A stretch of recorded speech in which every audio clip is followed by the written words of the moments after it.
మనం తొందరపడి ఇప్పుడేం చెయ్యొద్దు. ఆవేశపడే సమయం కాదిది. గద్వాలింటి స్థలం మనకెవరికి వద్దురా జయరాం. ఆ ఆలోచనని మరిచిపోతేనే మంచిది. నాన్న, రాజీవ్ చాలా ఇష్టపడుతున్నాడు నా కూతుర్న రామవరంలో స్థలాన్ని. నాన్న, రామవరం అమ్మాయి, రామవరం స్థలం రాజీవ్ కావాలి. ఏం రాజీవ్? గౌరీ ఎక్కడ? గిరీశం ఎక్కడ? నేను చెప్పేది వాళ్ళకి అర్థమవుతుంది. గిరీశం, గిరీశం.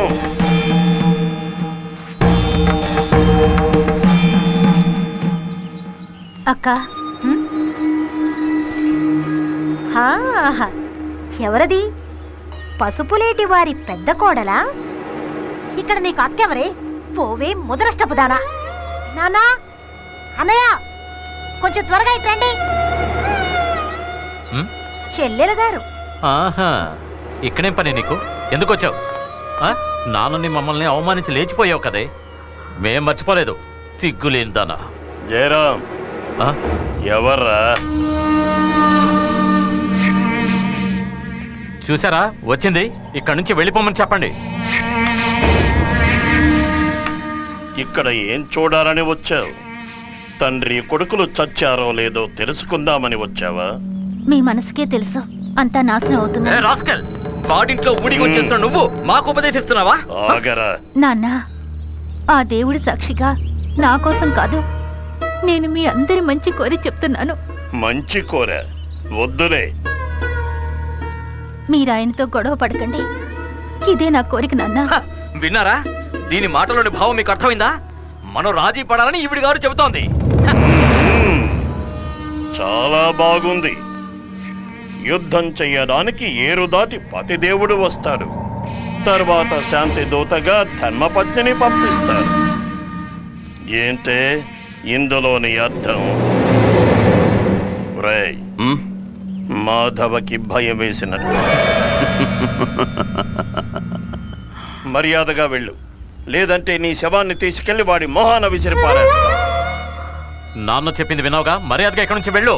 కంస జన్మ, ఎన్ని దెబ్బలు తిన్నా బుద్ధి రాలేదు కదా. అవును, నేను కంసుడే.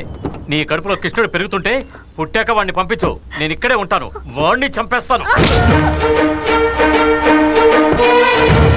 అంత ఆయుష్ నీకు లేదు జయరాం. దగ్గరకు రాకు.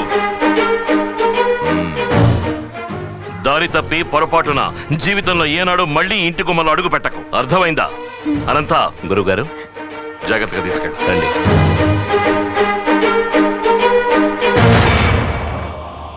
ఏ ఆడపిల్లకైనా పుట్టింటి గుమ్మంలోకి వచ్చి నించున్నప్పుడు ఒక నమ్మకం ఉంటుంది. ఎంత కోపంతో ఉన్నా తన వాళ్ళు కాదు పొమ్మనరు అని. నువ్వది చెడగొట్టావు. పగతో నిండిన నీ మనస్సు పితృస్థానానికి ఉన్న విలువని మర్చిపోయింది. ఒక్కసారి బాగా చూసుకో నీ చేతిలోని ఆయుష్ రేఖ. సావిత్రి, వీణ్ణి రెండుగా చీల్చి గుండెను తీసి నా ముందు పెట్టు, లేదంటే నాకు మనశ్శాంతి. అలా పిలిచి గుండెలు బాదుకుని ఏడవడానికి ఇంకొక అవకాశం తప్పకుండా వస్తుంది. అప్పుడు ఏడు ఈ ఏడుపుని. ఓ, ఈవిడే కదా ఆ మహిళా రాజు, అందరినీ మింగేసే రాక్షసి.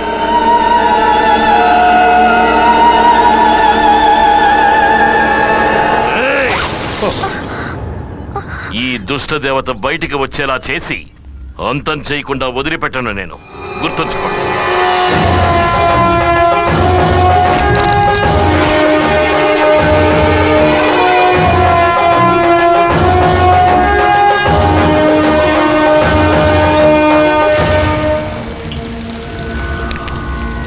నిడమర్తి తండ్రి కొడుకులు గద్వాలు ఆస్తుల్ని అన్యాయంగా ఆక్రమించుకుని అనుభవిస్తున్నారు. వాళ్ళని అక్కడి నుంచి తరిమి కొట్టాలి. వాళ్ళని ఊరి నుంచి తరిమేయటం రేపే మొదలు పెడతాం. మంచిది. అది దానికి కావాల్సిన ఏర్పాట్లు చేయాలి. రండి వెళదాం.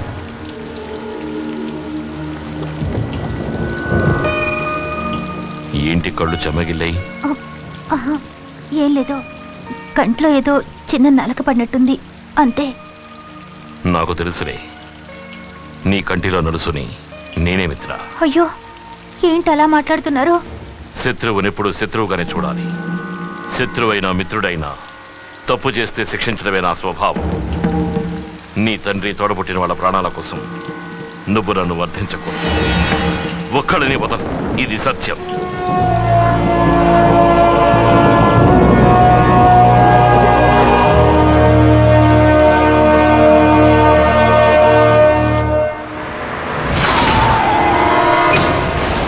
ఎవడ్రా ఆఫ్ చేసింది? ఓ నువ్వా? ఎందుకు ఆఫ్ చేసావు? నీకు చదవటం వచ్చుగా, ఈ కోర్టు ఆర్డర్ చదివి వినిపించు. ఏంటిది? ఇక్కడి నుంచి మిమ్మల్ని తరివేసే కోర్టు ఆర్డర్. మర్యాదగా వెళ్ళిపోండి.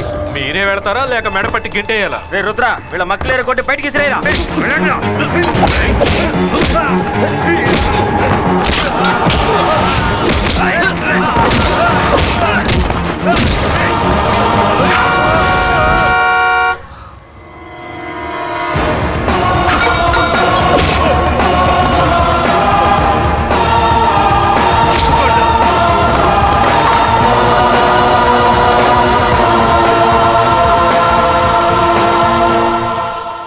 ఏమిట్రా ఇది? చదవడం రాదా? ఈ వెధవల కాళ్ళు చెట్లు విరగొట్టరా. చావాలనుందా? ఒక్క దెబ్బతో నీ ప్రాణాలు తీసి ఇక్కడే పాతి పెట్టేస్తా. ఇక నుంచి తులసి ఆస్తిలో చిల్లి గవ్వ కూడా తీసుకోకూడదు. తీసుకున్నారు?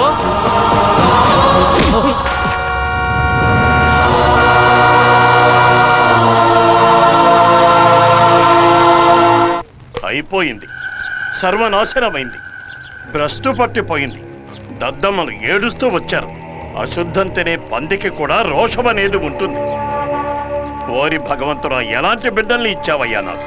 నాన్న, ఏంటి? రాజీవ్ ఫోన్ చేశాడు. వాడికి కూడా తెలుసుంటుంది నిరమర్తి వారి కుటుంబం పునాదులు కదిలిపోయాయని. ఆస్తి లేని మన ఇంటి అమ్మాయి వాడికి అవసరం లేదన్నాడు.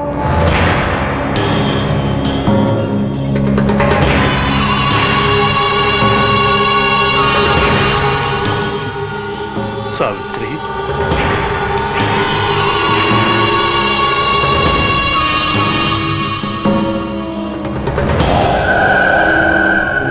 ఇప్పటి వరకు ఎవరి కళ్ళలో నీరు చూసినా కూడా బలవంతంగా గుండె రాయి చేసుకుని ఊరుకున్నాను. ఇక మీదట అలా కాదు. వాడి శవాన్ని కాల్చడం కళ్ళారా చూడాలి. మాధవ శాస్త్రి ప్రాణాలతో ఉండడానికి వీల్లేదు. అంత గుండె ధైర్యం గలవాడు ఎవడున్నాడురా ఇక్కడ? రేపు ఉదయం మీరు ఏటి ఒడ్డుకి రండి నాన్న. అక్కడ చూస్తారు ఆ మాధవ్ గాడి శవాన్ని. రారా గిరీశం, రుద్ర. రామవరంలో రక్తం ప్రవహించి ఎంతో కాలం అయింది. శుభమస్తు. హ్రీంకారాసన గర్భితానలశికాం శౌక్లీంకళా బిభ్రతీం సౌవర్ణాంబరధారణీం వరసుధాధౌతాం త్రినేత్రోజ్వలాం. ఇవాళ పాలు పొంగించాలని నిర్ణయించారా?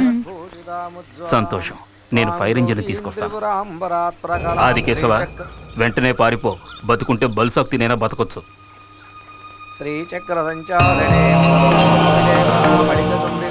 తులసి, పవిత్రమూర్తి అయిన అగ్నిని మహాలక్ష్మిని మనసులో ధ్యానించి గద్వాల్ వారింటి వంటగదికి నేను మళ్ళీ జీవం పోస్తాను. అది నీ చేత్తోనే జరగాలి. భయంగా ఉందా? పెద్ద బావా వద్దు. ఈ వంటగదిలోనే మంటల్లో మా నాన్న.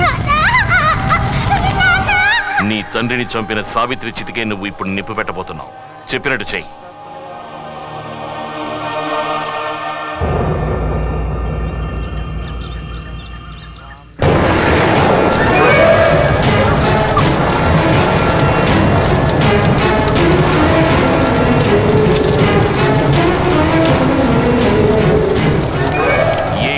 ఉండకూడని దిశలో ఈ ఇంటి వంటగది ఉంది.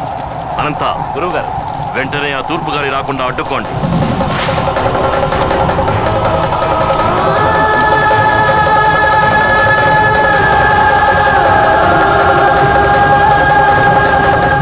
ఎక్కడ కార్చిచ్చులాగా భగ్గుమంటున్న సావిత్రి యొక్క ప్రతీకారాగ్ని, హరినారాయణ్ణి పొట్టన పెట్టుకున్న కడు క్రూరమైన అగ్నిజ్వాలలు ఎక్కడ?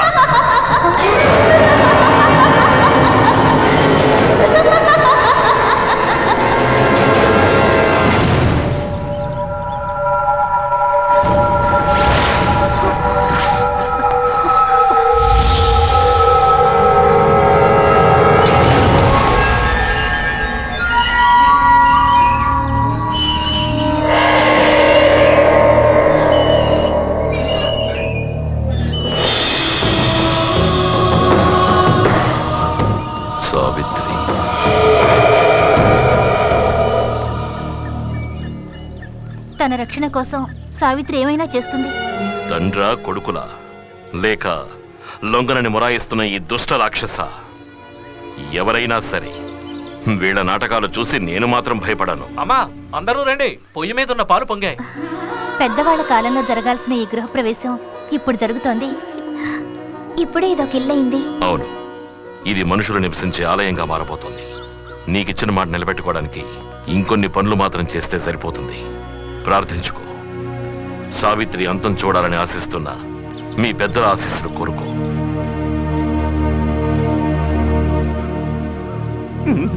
అయ్యో, ఎవరు? నాకు తెలీదు. ఏం జరిగింది? నేను ఇక్కడి నుంచి తప్పించుకుని పారిపోయాను. కాలుగుళ్ళో ఇరుక్కున్నాను. 8 కాళ్ళు కాదు, ఈ సాలిపురికి 10-15 కాళ్ళు ఉన్నాయనిపించింది. నమస్కారం, నన్ను గుర్తుపట్టలేదా? మంచిది, దెయ్యాలు గుర్తుపట్టకుండా ఉండడానికి మనకి ఇదే క్షేమం. ఈ సాలిగుడిని తీను.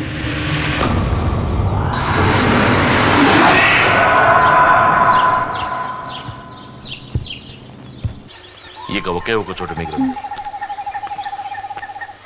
ప్రాణాలు తీసి ఆ గబ్బిలాలుండే గది. ఆలయంలో భువనేశ్వరి దేవి మాత్రమే లేదు, పొగడు చెట్టు కింద మోహినీదేవి కూడా ఉంది.